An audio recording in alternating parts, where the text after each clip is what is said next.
Ma grande satisfaction a été de voir la grande mobilisation qui connaît la France et les pays européens, c'est combien il est difficile de réunir 100 personnes. Alors que vous avez aujourd'hui ici une salle comble. C'est rare.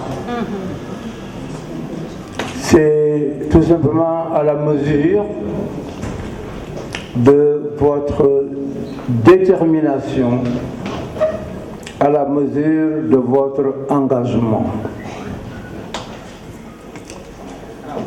J'ai été particulièrement satisfait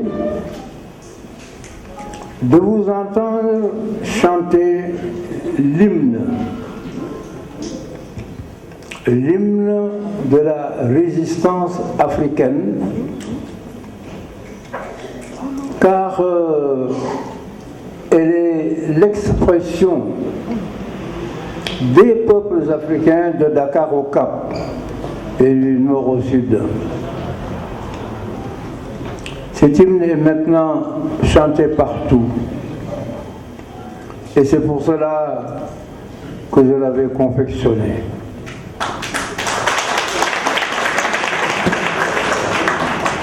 Parce qu'en vérité, nous avons eu des hymnes, l'hymne du Mali, l'hymne du Sénégal,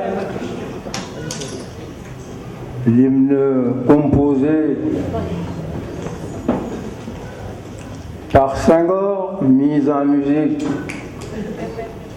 par un aventurier, même s'il fut un grand musicien, qui nous a vendu des airs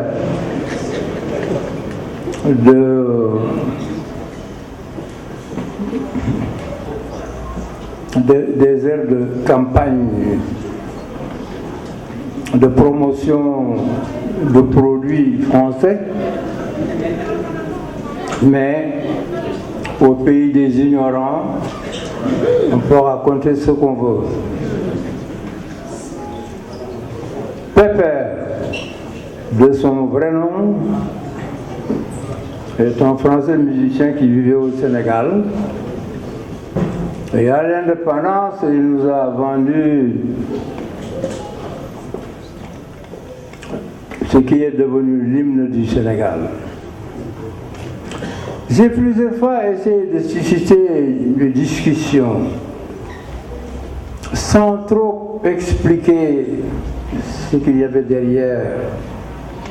Parce que je pensais simplement que les Sénégalais arriveraient à comprendre que ce que nous chantons avec enthousiasme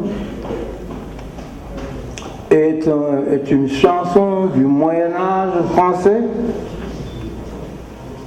qui a été empruntée par un des grands magasins du 19e siècle qui s'appelait Chez Tout Fait. Vous savez, vous êtes à Paris, des fois vous avez des magasins, on vous dit tout à 100 francs. Eh bien, ce grand magasin, c'était tout à 19 francs.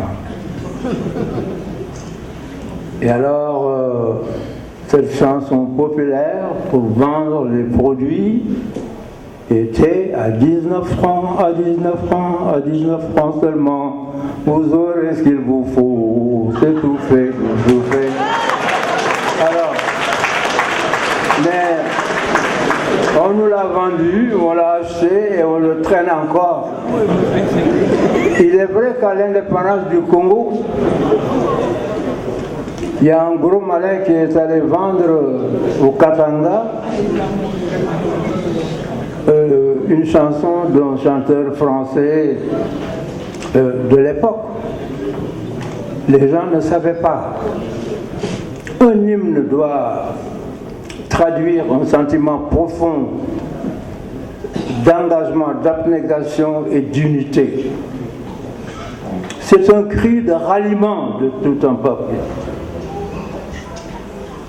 Et c'est pourquoi l'hymne que nous entendons le plus souvent, la Marseillaise, est un chant qui ébranle les Français et les Angolais dans le maquis qui n'avaient pas d'hymne chantaient la Marseillaise pour se battre contre les Portugais. Donc il y avait un credo très profond d'expression de la liberté et d'un appel à l'abnégation et au sacrifice suprême pour défendre la patrie.